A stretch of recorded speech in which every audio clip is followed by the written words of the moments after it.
Trillions of microscopic laborers manage the human gut like a vast biological supply chain. These workers operate at specialized docking stations along the gut wall, processing every piece of cargo that moves through this internal continent. When this harbor is in perfect balance, the workforce is efficiently staffed to handle the body's daily energy needs without any toxic backup or strain. We can see this internal economy thanks to the Dogger system, an advanced scientific tool that generates genetic maps of every worker in the harbor at once. Because we can now map this workforce, we have proof that the physical foods we eat actively engineer the biological staff running our internal systems. The first major supply line handles dense cargo, like the thick wheat and rich dairy common in India's northern mountain regions. This line relies on a specialized team led by bifidobacterium, which swarms milk molecules to shatter complex sugars. Secondary workers ferment these leftovers into butyrate, a high-quality fuel. The body uses this butyrate to thicken the physical gut walls, strengthening the barrier against leaks. Without this specific workforce, heavy fats and dairy stagnate. This allows toxic signals to leak through a weakened harbor wall, triggering swelling throughout the system.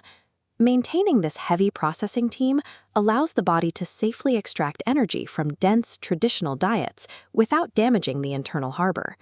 In the South, the system operates as a fast-moving fluid route designed for moisture-rich tropical tubers and complex plant fibers.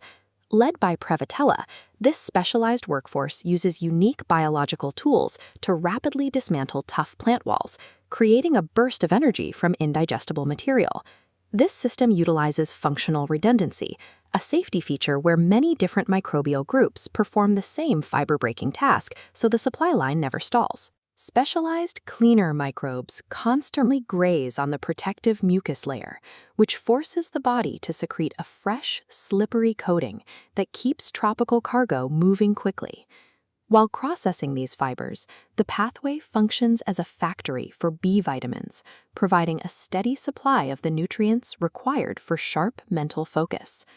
The redundancy of this fast-paced system shows how the gut adapts its internal environment to meet the specific processing demands of a fiber-heavy tropical diet.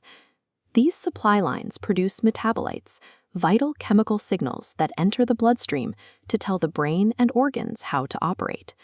Rapid urbanization often replaces these complex traditional fibers and grains with processed sugars and cheap fats. This chart captures the ecological shift. As traditional foods disappear, specialized fiber-eating microbes starve, and aggressive weed populations take over. These new microbes overgrow the harbor, disrupting weight management and driving a sharp rise in blood sugar levels. Transitioning to modern city life, our ancient internal supply chains face a total ecological collapse. Our internal biological networks are highly regional, which is why generic medical advice from other continents often fails to account for the unique workforce of the Indian gut. Stabilizing this workforce requires resupplying the internal harbor with the specific cargo it was built to handle: traditional, fiber-rich, and fermented regional foods.